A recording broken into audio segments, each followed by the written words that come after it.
Welcome to Marathon Champions, the podcast where running legends Benji Durden, Bill Rogers, and Ron Tabb share their timeless wisdom on marathon training and inspire listeners with their wealth of experience. These champions continue to impact the running world today. It was, that whole D2 athlete, running, and I had no clue that's, in a couple more years, I was going to be meeting, guys like Frank and you, Bill, and having Dillinger coach me, and knowing Kenny Moore and meeting these John Anderson and guys. I mean, surreal almost to think about living and training in Eugene and being associated with so many of the people. Bill Bowerman came to my house when I was in Eugene once, and I mean, you talk about just a God. It's just how fortunate was I to get the and all these things are because we could run fast. I'm sorry. I mean, all these things that have happened to us because we could run fast. I remember going to Europe my first year and just being overwhelmed by my heroes. In awe, I sat next to Steve Ovett. He was at dinner. And I couldn't even eat properly because I was starstruck. I know. And I had a beer with him once in Oslo. Yeah. Yeah. And I remember I was actually running the high school free meet, and John Walker was there. My brother had a big poster of him in his, and he was running the mile, and I was standing like it was like rock stars, right? Like these were people. Then I would go to Europe, and then. And there you are. You're right there. And then get to know them, and then have them become, friends. It's like this is just so. It's very surreal. Yeah. Well, I remember something surreal to me, Bill. Was the first time that I obviously knew who you were, but I was shocked that we were walking. It was after the '79 New York City Marathon. And walking to the Sheraton for the award ceremonies, and Bill, he goes, he just congratulated me. I had no clue Bill knew who I was. I was going, damn. I felt kind of special. Bill Rogers knows who Ron Tabb is. Maybe fortune. What's that? And now here we are, 50 years later. We've all been lucky, really. Oh yeah, we have. That's what's been so wonderful about this sport. Yeah, we've been very fortunate. This is what football doesn't do. Baseball and basketball, those sports don't allow you to have this relationship that goes on and continue, where we are still involved in the sport actively, basically our entire lives. Yeah, and many of my closest friends today are from that time, and when I see them, no time goes by. I mean, I had a work trip to Vancouver 2 years ago, and Ranza Clark, who lives in Gabriola Island, she took this, it took her probably as long as it did for me to fly from LA to Vancouver, and then she came and we had lunch together, and it was it was great. The relationships that we have it is not comparable. And I think it's just something that I'm very grateful for. I mean, also having had the opportunity to travel the world and compete in Europe and meet so many people. And I'm very, very grateful. So I'm saying I wish I could have done more in terms athletically. And that's true. I think I was capable, but I also we got paid to do what we love, right? Yeah. Well, back on the you could have done more. I don't think any of us ever believed we'd done as much as we could. I think that's right. That's I would agree 100%. Yeah. That's true. If we felt satisfied, we were done. Yeah, exactly. And but it's just what a gift, to run in that Bislett Stadium in Oslo, to run in Rome, I was lucky to. I won the Bislett Games breaking 2 the first time in '84. And wow, I didn't know you had won Bislett. Yeah, I mean that's something you'll cherish forever. That's incredible. It was great. My first race there that same summer, I got a PR to run 2 flat, and I got second against Joanna Malente, who was silver at the games in 84? 84 that Yeah. year. But I just remember being kind of awestruck by them. And then and then I just like woke up and said, no, I mean, you can't be too awestruck. There were two women from Shireen Bailey and Lorraine. Oh, I'm forgetting her last name. I've told them this story before. At least I told Shireen because we became friends. Like Shireen was so pretty and really feminine looking. I like sized her up and thought she can't be a good runner. And then Lorraine had this Rod Stewart haircut. And then when they both passed me, I'm like, I'm not letting these two girls beat me. And I got second and too flat. And Shireen, they were both really good. Shireen wound up running, I would think 157 later. And then we would warm up together and things like that. But you very quickly realize you're there. If I'm standing on the line, I'm standing next to Duane Malente, who was a fierce competitor of mine, and I don't think I ever beat her. But if you already are going to give that up and say, well, she's going to win the race, then she doesn't have to work as hard. She can run, and she would do that. She would run sometimes just as fast as she needed to, because if the whole field respected her too much, and let her like make the move, and then she outkicks everyone, you're giving it up too easily. And then I learned, hey, these are people that I've admired from afar, but now I'm here too, and I'm racing too. And so my last race, although Malente wasn't in the race, but I won, and I broke two for the first time, and I'll never forget that. And so I feel very grateful for having had these opportunities and having been able to win a bunch of races in Europe, which was phenomenal. And someone pays me to do it. Like it was incredible. I mean, It doesn't get much better than that. No, it doesn't. Yeah. I mean, Agreed. I've been running, my first races were 60 years ago. And, there are a lot of years that I didn't get paid. And Right. lately I don't get paid, but it's something Part of the deal. I'm very lucky for like 7 or 8 years. I don't think any of us did it because we were getting paid. We did it. We loved it. There are all kinds of reasons we did it, but money was only. I just wanted to see how, my dream was just in high school to get a Letterman's jacket. Yeah. I mean, Yeah. it sounds crazy, but that was, Well, I almost quit running. I moved from California to South Georgia, where my father was from, and we retired from the service. That's where we went. And I almost quit running to go and focus on band because I was in both. And the time you spend on either one. Right. And I got to the South Georgia school, and I discovered that my so-so run in California was better than the school record in South Georgia. I said, letter jacket. Yeah. Take it. I still have that letter jacket. It's out in the garage. Yeah. So Claudette, you mentioned that you were in the 6th grade when Pre passed away.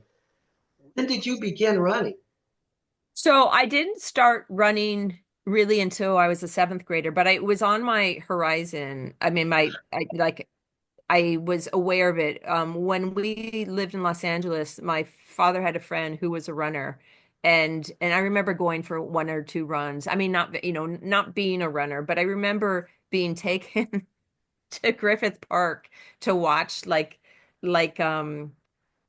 I don't even know if maybe it was a cross country meet, and there were girls my age, and a lot of them were wearing ballet slippers, and just watching them, at the finish, and some of them were crying. So that was the first race I had ever seen, and I didn't start running competitively until I was in 7th grade, and I ran the 13:20.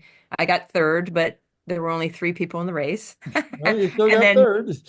I got third, and then by the end of the season, I think I won the city meet, and then just kept spiraling. But like to everyone's point before, when I was in junior high, like the next thing that I thought of was high school and running. You don't think that far ahead. And when I was in high school, I was in awe of the Athletics West athletes. It just didn't occur to me that I could then be a professional runner. So in 7th grade, I wasn't thinking, oh, I want to be one of these. I just thought of the next thing, and then you keep plugging away, and I liked it. And it was something that I liked and I was good at, but it really didn't matter. And I think, unfortunately, sometimes coaches, they put too much emphasis because there are kids that might not be as successful, but they still enjoy it. I don't think they get encouraged enough. And fortunately, I did have some success at it, but I love it, like, which is why I still, I met my friend this morning at 7:30, and yesterday I did my intervals, and I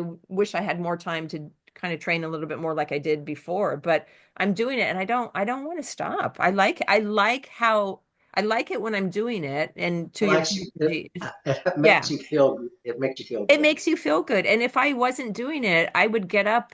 It would happen. It would take, you just would be tired all the time. Like it's something that I need to do and I want to do. And you're right, Benji, it's not like a pain.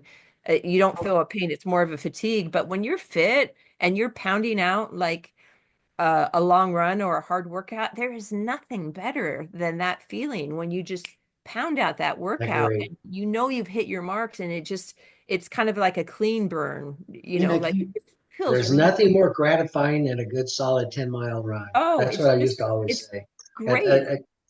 We're Yeah. meant to move. That's simple as that, But I don't think enough people are given the opportunity. Most of the time, we become an athlete in junior high or high school, and there are certain sports, and you're chosen to be on a team, right?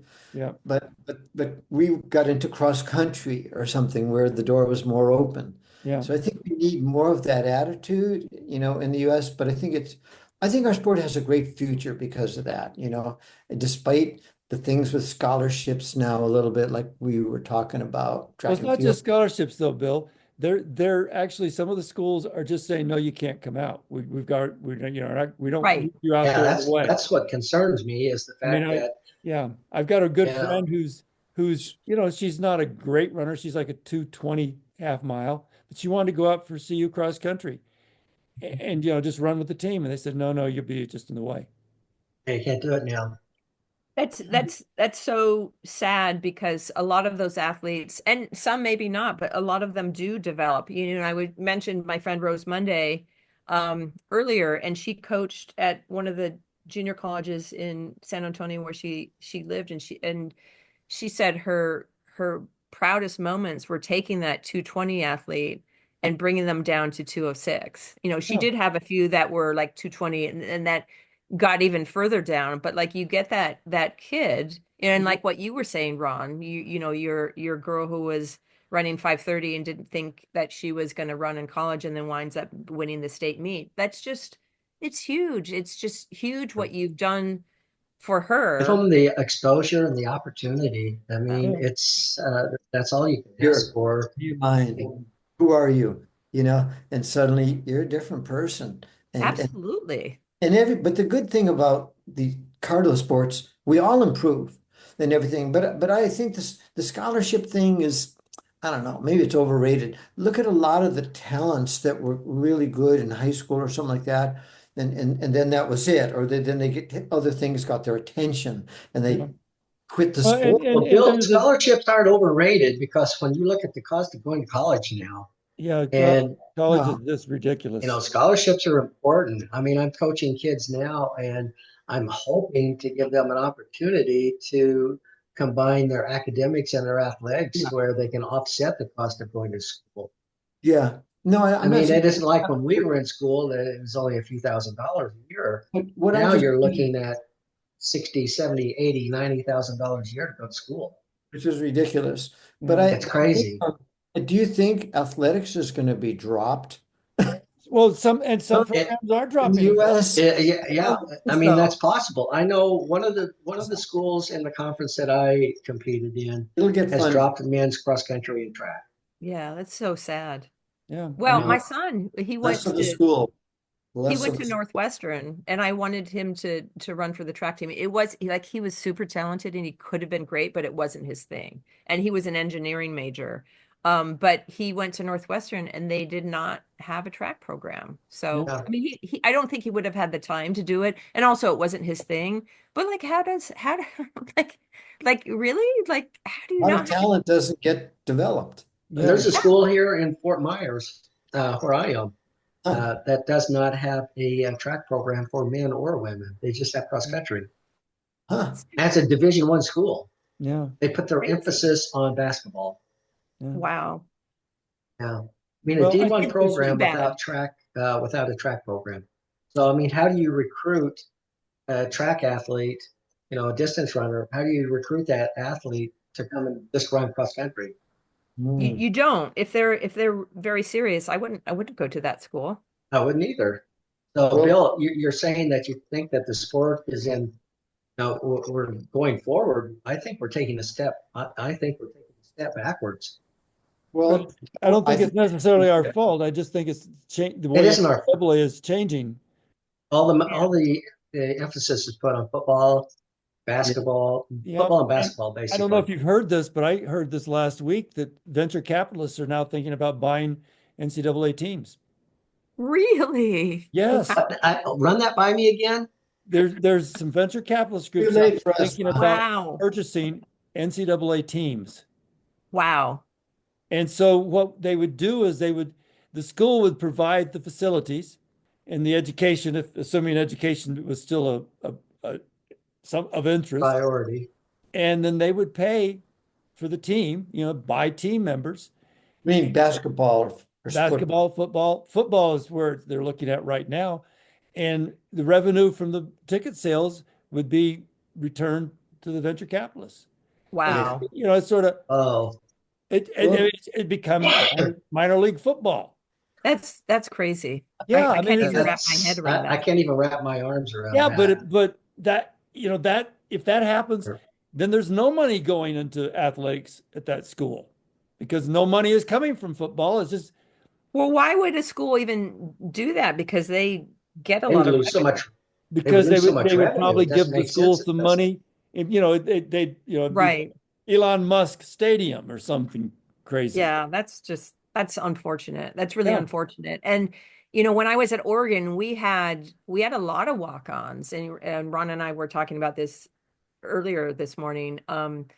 A lot who then developed into some pretty good athletes. There are a lot of people that maybe at 18 or 19, they're not right there, but they develop. That Yeah. was me. I was a walk-on at Georgia. I didn't do that well. I did good for Georgia, but I didn't do that well nationally. And I didn't really, from between high school and my first decent semi, local level, 69 to 75, I didn't win a race. Yeah. I did win one intramural race, but and then suddenly in 76, I dropped into the national level. Wow. You had to find your distance. Yeah, it's for 7 years that I was just running. Yeah. So think of how many Benjis we'd miss out Yeah, I mean, that's the thing. And we don't know. Not everybody develops at the same level. And like Bill was implying earlier about, kids really good in high school, not doing that well in college. Well, Herb Wills, who was on my Racing South team with me, he was really good in high school and he ran pretty good for a couple of years in college. He doesn't run at all anymore. He never really ran that well as a post-collegiate. But no, Benji, he duked it out with you and me at the Azalea Trail Run. No, that wasn't Herb Wills. Oh, that's Herb Wills? You were thinking, I can see his face. He ended up getting second. He was a. That was him. That was Barsha? No, that wasn't Herb. That was God. It'll come to me. Barsha was back. He was Athletics West at that time, and that wasn't Herb. I'll think of the name. It'll come to me in a minute. I can see his face. He actually was a politician. It was Herb. Huh? No, it Chris wasn't. Fox? No, it wasn't Chris Fox. No, who Chris Fox was. Yeah. I'll- No, we were dueling. It was like mano a mano, and he yeah, we was. were. I'll he was get it. forcing I've got the pace. results here He somewhere. was forcing the Is he pace. Is he from North Carolina? Yeah, he was a politician in North Carolina. Okay, yeah, I know who you're talking about. Robbie Perkins. Yeah, Robbie Perkins. I remember Robbie Perkins, but this is a different year. Okay. We looked it out there a couple times, Benji. Okay, that's a possibility, but the real duel was in I've got the 82. footage. The real duel is in 82 between me and you and Robbie. And I ended up Yes. with about a mile to go, I took the lead because you Yeah. guys were just looking at each Claudette. other. And then I got out kicked by both of you. So I never Claudette, beat anybody. so for me as a coach, I'm always picking brains of athletes, what their favorite workouts were, what their favorite workouts are. So what are a couple of the favorite workouts that you use? Okay, so I'm smiling because on my birthday, in fact, so I turned 61 in November, and the guy I run with, like on my birthday, I get to do 400s. Like even if that's not what we would do this time of year, Huh. repeat 400. So in high school, my high school coach would have me do 400s, repeat 400s, I think in sets of four with like a minute rest, which is kind of How similar to many? How many? 16. But when I turned 17, he made me do 17. Like I remember when my brother turned 17, he ran 17 miles, but I did 17 and I loved doing it. So 400s for me are just is always a special. So so we do it. Like if we meet on Wednesdays and Saturdays, and if my birthday is like on a Friday or something, I'll like I think it was on a Friday this year. I took the day off and I started the day off by doing 400 repeats. That's No, funny. That's what I have my kids doing on Tuesday. My high oh, school And, kids. do and you? I So, hate 400s. I did so many 400s in college that I hate 400s. you It's didn't like so the one lappers, huh, Benji? it's so funny because back what I was saying about the minute runs with Tom and me running with the cross country team, with Lisa and Kathy and Aaron and like I was great on the 400, but like I wanted a slower rest. When I started training with Joe Douglas at Santa Monica Track Club, Jenny Spangler, who was like the unknown who won the Olympic Yeah, trials I know. in, Yeah, in 96, I think, 96. So she had come earlier that year, the year before, to train with us. And I remember Joe had us doing a workout or a couple workouts with Jenny where we did, I, God, we did, felt like it was 30 400s, but that doesn't even oh, sound right. That doesn't sound right. Maybe it was it's a 200. lot. Yeah. I maybe it was 20, but and I thought this is like nothing. I'm doing 400s with Jenny, whatever. This is slow, this is easy. I was like chomping at the bit like a racehorse, right? But Yeah. but then she wouldn't like the rest. It's like, oh my God, like give me a little bit more rest and then I'll come back. So that is the difference between a middle distance runner and, certainly a longer distance runner is I don't mind doing a lot of them, but I want to like jog or walk a little bit of my rest, right? And then I'll come back and give that intensity. But just having zero rest was like, oh, like so halfway through, I'm like hurting, We're right? all a little different. I used to do intervals with a friend of mine when I was about 45 or something, and he was 40, and he was a former miler. And we would do these hill repeats and do sometimes some mile repeats. But I knew if I could keep the after the mile, the rest short. I'd say, come on, Keith, let's go, we gotta go. And I would just try to finesse it, just keep a little bit, because I knew he had the kick. If he was near Exactly. the end, no matter how tired he was, he could Ex no matter how just have tired, a if little gap. it doesn't matter like when it's like your last one, no matter how tired, can always kick. I will always kick. That's Oh, it. Yeah, I was That, telling you that, about the girl from Pennsylvania. She just called once. The girl that's at Pitt just called again. Calls me 3 or 4 times a week, just touch base, just go over her training. And I'm I not, serious. and she's in love it. college now, and so uh, it's good that I think You're all four of us need to do everything we can to stay in contact with the younger. Yeah, I mean, Pass the torch. Pass the we torch. need people to take the torch from us too. That's it. right, right. We need to pass that torch on. Yeah. Well, what you've done, because when you shared that story, it literally gave me chills. And that's what I think is like being a real coach. You take this girl from running 5:30, which is still good, to being the state champion. She ended up her senior year 4:55. I mean, Yeah, that's amazing, yeah, but you just changed the yeah. trajectory of her life. And then Because she was not going to run in college, and now and she's now it's a part of her life. I mean, I think for coaches is you instill this love. I mean, if it's something that they're inclined to do, not everyone's going to, my son included. Although I wasn't overbearing about it, but he was super talented. It wasn't his thing. But if coaches can nurture that, and then it goes so far beyond just the sport. Because I was in the Olympic job opportunity program where I got to work when I moved to yeah, LA. I worked for a company, Johnson and Higgins, and I'm actually still with that company. I've had different jobs in between. They were purchased by Marsh, and I just came back 2 years ago. But it was a program that let elite athletes work a partial day, because I would go to Europe every summer, and how do you get a real job if you're doing that? And they would use me as the athlete spokesperson to talk to other companies who were maybe interested in becoming involved. And initially, my main focus was it just allowed me to, work a shorter day so I could train.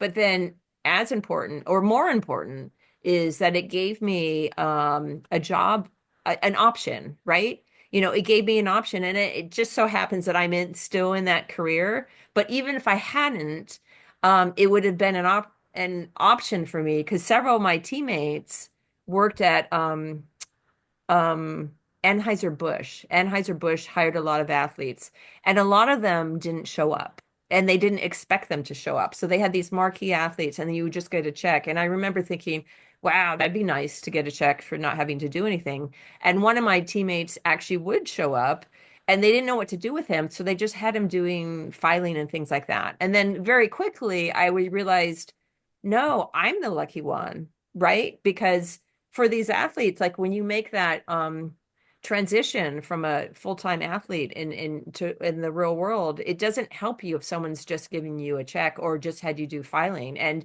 I happen to still be in that industry, and I'm very grateful for having had that. Claudette, is that program still happening? I don't think it I don't is. think so. I don't think it is either. I'm pretty sure I think it ended by the mid-90s. Which is too bad. I mean, you had to re-qualify it. They had to deem you had to be ranked in like top 5 or something, and then they stopped it. And it's too bad, because not enough is done. Not everyone can make the big bucks, and even some of the people who do make the big bucks, they don't keep it. They don't, you're still, not many track athletes are going to be able to live the rest of their lives. Like even Usain Bolt, he had his manager like steal millions of dollars from him, right? And how many Usain Bolts are there in the world? Or like a Carl Lewis, one of my teammates, who fortunately invested wisely and has been able to, do things still in the sport. But not many athletes can say that. And I just feel very grateful for having had that opportunity to be able to work a slightly modified, day, leave a little bit early, and then when I was competing in Europe every summer. And otherwise, what are your options? I have some friends that you don't. It's one thing to be flipping burgers when you're 20, but like when you're 30, you don't really want to be doing that, right? Yeah, yeah, you want to move on. You want to move on, and then your resume doesn't, look quite the same. You don't have a resume. You don't have a resume, right? Yeah. So I'm just so grateful for having had this, and it's something that I love, because it's the 50th anniversary. I go to pre often, but I don't necessarily go every year. I think I went last year.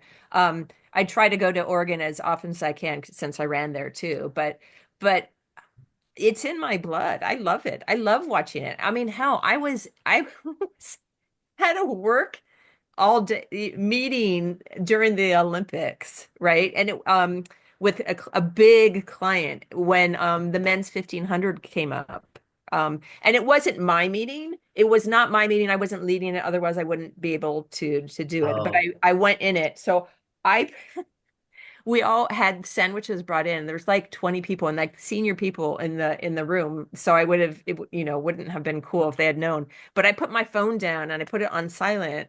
And I'd occasionally look down. And then when the men's 1500 and then Cole Hawker, or my Oregon guy, it was all I could do to not scream. I'm like, oh my God, So, Yeah. but it's in my blood. Like I didn't want to watch it 5 minutes later, after the meeting was over. So I just casually had my phone flat. The kid sitting next to me was an intern for that company, and he saw. I mean, there are a few of the guys that they were watching it too, but not during that meeting. And I'm already getting excited just thinking of just how exciting that was to see Cole Hawker win. It was really exciting. It was really hard not to like make a sound and act like I wasn't self-control. Like, yeah. And then, pay attention to what was going on. So I It is one of the most potent, powerful, impactful, whatever explosive parts of the Olympic Games. Because the last Centuits before him, and right. suddenly you think, well, it'll probably be another 20 years, 40 years before an American wins. There had been the long gap, but now suddenly we got another Olympic champion, the And 1500. he ran, it Yeah, was more exciting because he ran, I mean, I don't remember how fast Centros, it was much slower. Like It was he like ran, 345-ish or something like that. It was yeah. I slow. mean, and this was a fast, 327 or whatever he ran. And Franco. it He's was it was amazing. It was just, you can't say that he just hung and kicked. It was like faster than he kicked. So it was absolutely fantastic. And I was like, wow. It was really hard to have to travel to this client during the Olympics, and not being, in front of my TV watching. So during, like, in the evening, I'd like try to go back to my room and watch things, but I couldn't not see the 1500 live. I just couldn't. It was I think it was the best Olympics I've ever seen. Me too. I loved it. Incredible. I was there. It was Paris did a fabulous job Oh, doing. it was so exciting. It was wonderful. Yeah. Yeah, they did a fabulous job. Yeah, I feel my I'm heart rate going right now just thinking about it. I'm so grateful for this sport, for all the opportunities it's given me, all the friendships I've made, my career, and then just this excitement, right? Of something that we passionately love and we still are involved in. To your point, Ron, we still are immersed in this, and most of my friends, or many of my friends, are from the sport, and it's something that you have this commonality with another runner, that even if you just meet them for the first time. Like, so Bill, I certainly watched and read about you for years, and you're one of my heroes too, and then now for the first time talking to you, and it's a huge thrill for me to do that, but it's also so easy to converse with you because we all are runners. Exactly. We're all the same. We all were lucky, really. I mean, really, to have made it to the point where we could have some success and everything, I think. So because a lot of people never do get the chance. In a way, I kind of wish, lots of thousands and thousands of young people could see this or something. And I suppose I know that Desi and Kara Goucher have a podcast and everything. I've seen that and everything. So the more the better, because I think our sport is the best sport.